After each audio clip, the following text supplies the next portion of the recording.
যিহেতু বৰ্তমান সময়ত দেশখনত পৰিস্থিতি খুবেই বেয়া। ভাৰতবৰ্ষৰ নিচেই কাষতে লাগি আছে বাংলাদেশৰ পৰিস্থিতি খুবেই বেয়া। তাত চলি আছে বৰ্তমান সময়ত যুদ্ধ। একুৰা জুই জ্বলি আছে। ডেইলি একুৰা চাকি জ্বলা দি জুই জ্বলি আছে তাত। এনেকুৱা একুৰা জুই যিহেতু নুমুৱাৰ নামেই লোৱা নাই এতিয়ালৈকে। সেইখন জুই কেতিয়া নুমাব গম পোৱা নাই। বৰ্তমান সময়ত যি চিন্তা কৰিব পাৰে এই কথাটোৰ পৰা আপোনালোকে কেনেকুৱা পৰিস্থিতি হৈ আছে বাংলাদেশৰ পৰিস্থিতি। বাংলাদেশৰ প্ৰধানমন্ত্ৰী শ্বেখ হাছিনা তেওঁ নিজৰ পদৰ পৰা পদত্যাগ কৰি পলায়ন কৰিছে।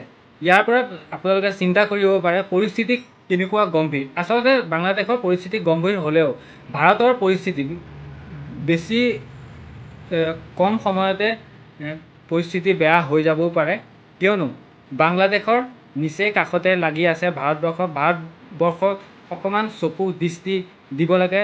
ভাৰত চৰকাৰে বৰ্তমান সময়ত দিও আছে চকু। কিয়নো অবৈধভাৱে বাংলাদেশৰ পৰা ভাৰতত এণ্ট্ৰি হৈ আছে।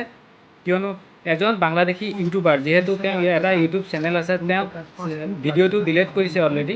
তেওঁ ইমান সহজতে এটা ইউটিউব চেনেলত কেনেধৰণে বাংলাদেশৰ পৰা ভাৰতত অবৈধভাৱে প্ৰৱেশ কৰিব পাৰি সেই সমগ্ৰ কথাখিনি আৰু তেওঁ নিজে প্ৰৱেশ কৰি দেখুৱাই দিছে কেনেধৰণে ভাৰতবৰ্ষত প্ৰৱেশ কৰিব পাৰি। আচলতে এই ভিডিঅ'টোৰ পৰা আৰু এনেধৰণৰ যি অবৈধভাৱে প্ৰৱেশ কৰে ভাৰতবৰ্ষত বাংলাদেশৰ পৰা, তাৰ পৰা সতৰ্ক হৈ থাকিব লাগে। কিয়নো যিকোনো সময়তে বাংলাদেশৰ পৰা অবৈধভাৱে তাৰ পৰা নাগৰিক আহিব পাৰে আৰু ভাৰতবৰ্ষক উত্তেজনা বঢ়াব পাৰে।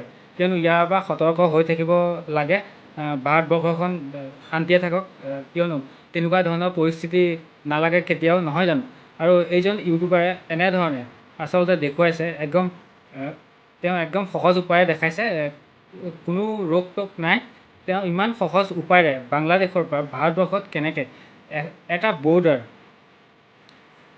নেশ্যনেল ছিকিউৰিটিৰ এটা বৰ্ডাৰ, যিহেতু তেওঁ সেই জেগাৰ পৰা কেনেকৈ বাংলাদেশৰ পৰা ভাৰতৰ প্ৰৱেশ কৰিব পাৰি সেই কথাসমূহ আৰু তেওঁ নিজে প্ৰৱেশ কৰি দেখুৱাই দিছে যে এনেধৰণে প্ৰৱেশ কৰিব পাৰি। ইউটিউব চেনেলত আপলোড কৰিছে। তেওঁ ভিডিঅ'টো ডিলিট কৰিছে, তথাপিও এই ভিডিঅ'টোৰ পৰা জানিব পাৰি আমি কিয়নো ভাৰতবাসী সতৰ্ক হৈ থাকিব লাগে, ভাৰত চৰকাৰ সতৰ্ক হৈ থাকিব লাগে বাংলাদেশৰ পৰিস্থিতিৰ পৰা। কিয়নো হাজাৰ লোক, কোটিয়ে লোক এনেধৰণে বাংলাদেশৰ পৰা ভাৰতলৈ বুলি অবৈধভাৱে প্ৰৱেশ কৰিবলৈ বেছি সময় নালাগে। সেইবাবে পূৰা নিৰাপত্তা থাকিব লাগে।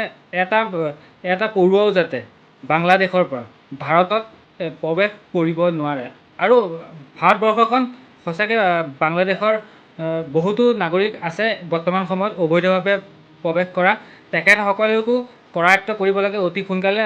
তেখেতসকলক অতি সোনকালে ভাৰতবৰ্ষৰ পৰা বাংলাদেশলৈ দলিয়াই দিব লাগে। কিয়নো অবৈধভাৱে প্ৰৱেশ কৰাটো ভাৰতবাসীয়ে কেতিয়াও নিবিচাৰে। নিজৰ দেশ, নিজৰ কথা, নিজৰ মাতৃভূমি, আচলতে নিজৰ ঘৰখন আগত ঠিক কৰি লওঁ, পিছত বেলেগৰ ঘৰৰ কথা ভাবিম। প্ৰথমে নিজৰ ঘৰখন সুৰক্ষিত কৰি লওঁ আমি, তাৰপিছত বেলেগৰ ঘৰ। কিয়নো পৰিস্থিতি ভাৰতত বেয়া হ'বলৈ সময় নালাগে। কিয়নো নিচেই কাষতে লাগি আছে বাংলাদেশ। সেইবাবে কৈছোঁ ভিডিঅ'টো চাই লাইক শ্বেয়াৰ কৰিবলৈ নাপাহৰিব আৰু ভিডিঅ'টো কেনেকুৱা লাগিছে জনাবলৈ নাপাহৰিব। সতৰ্ক হৈ থাকিব।